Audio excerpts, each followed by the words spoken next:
Tasha and welcome to my channel. So today we're going to be talking about credit card churning, using your points, and is it worth it? Now drop down in the comments and let me know, do you credit card churn and do you think it's worth it? Stay to the end of the video and I'm going to let you know whether I think it's worth it or not. Now in the last few videos we've been doing credit card churning the plan. And first, we checked our credit. Second, let's understand our spending. Third, we picked a card or two.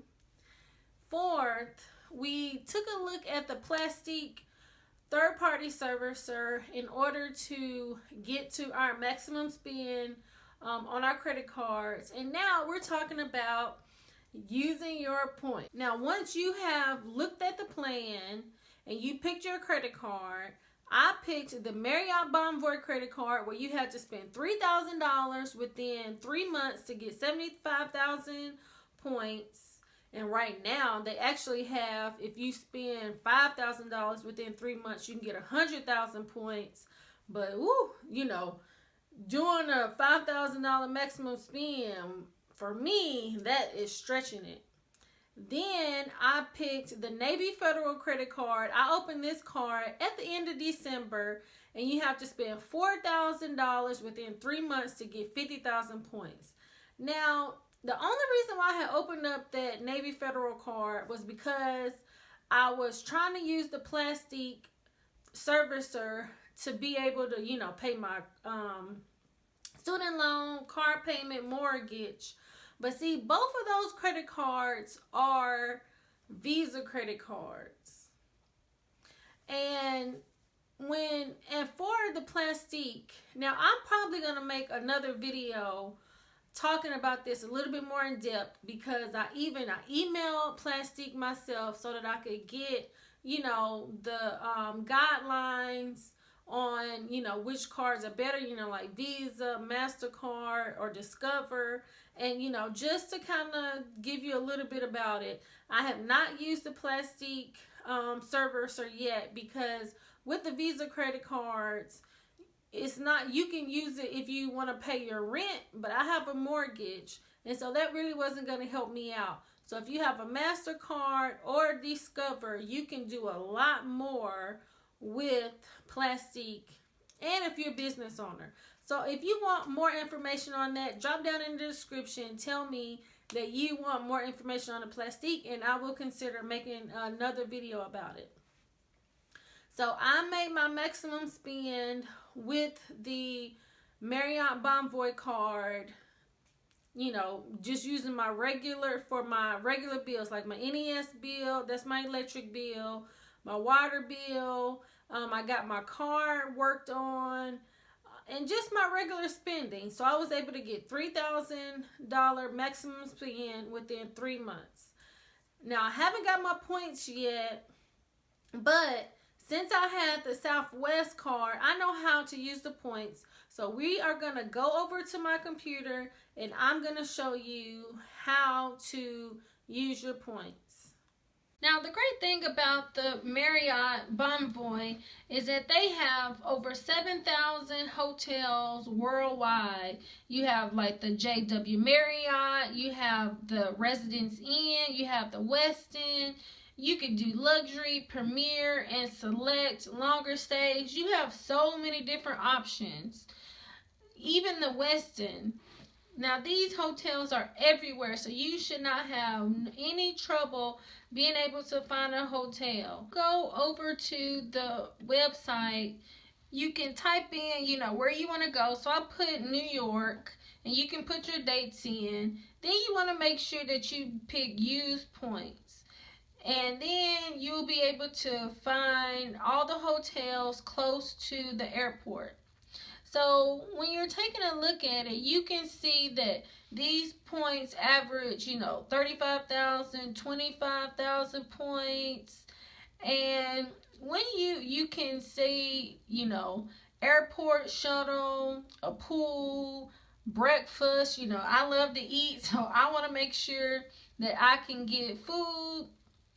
Once you click on it, you can see that this is a Category 5 hotel and you're going to be using 35,000 points for a one night stay.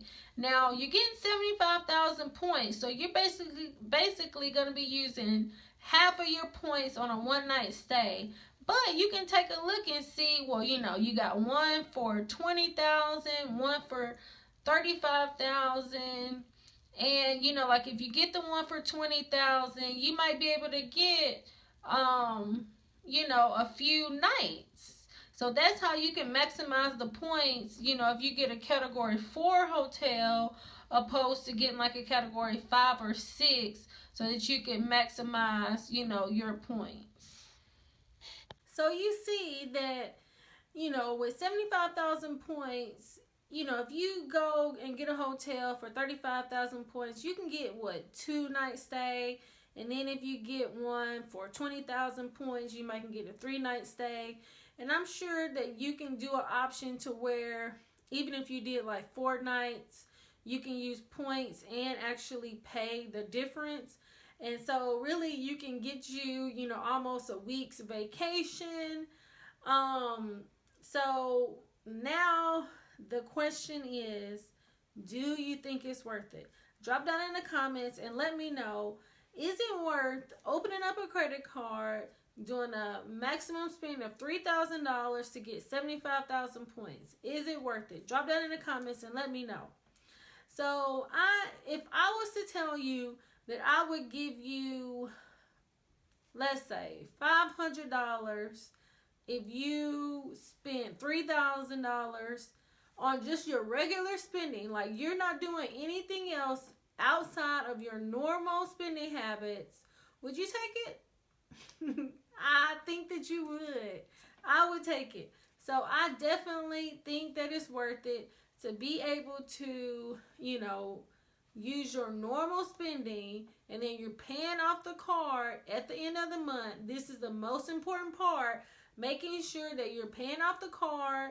You're not paying any interest on the card, because in the end, really, you're just using it like a debit card. But see, since you have a plan in action, I already kind of, I knew that I was gonna, some of the things that I was gonna do to be able to get my maximum spend. And just like, as I showed you before, I had went through a couple months to see if I would, what's my normal kind of spending habits for 3 months to see if I would be able to do it.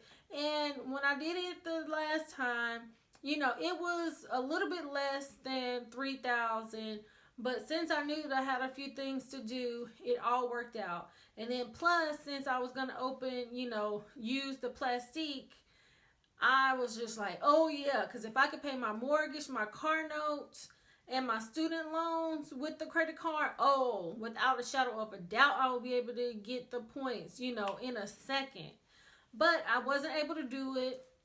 I am considering opening up a MasterCard so that I can really see if I will be able to do it. But it just goes back to, because you know how, like, I was watching a video, because you know how you have these different people saying, well, credit cards are bad.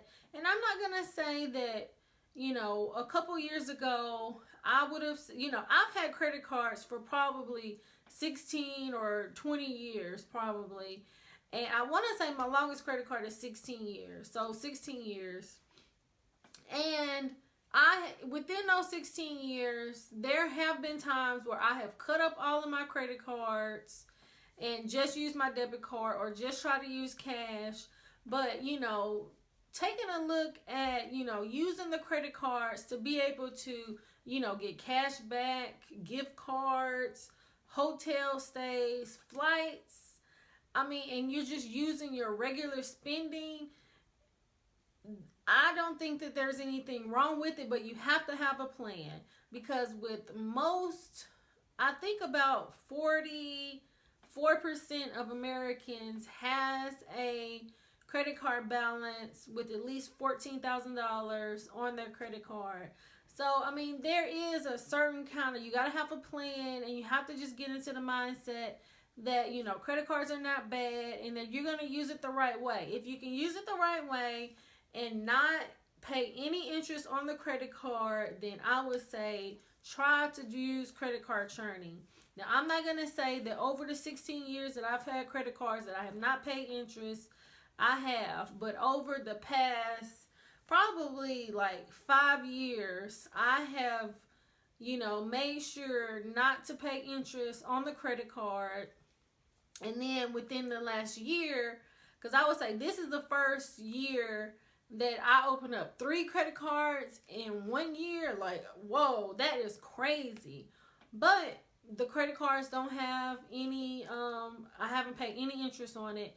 And I do have a credit card that has a balance on it, but it says 0% interest balance. So, I mean, there are ways for you to be able to use your credit cards as a win-win situation. So, I do think that it's worth it to do credit card churning.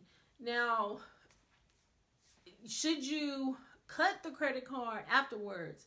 Now, especially if you're opening up 5, 10, 11 credit cards, you might want to close a credit card, but not the credit card that you don't have for 16 years. The credit card that I've had for 16 years, I will not cut that card because that is going to cut your credit history. And I would prefer for you to cut a card, that you've, once you have used the points and you don't want the card anymore, because you haven't even had it a year, that card you can, let go.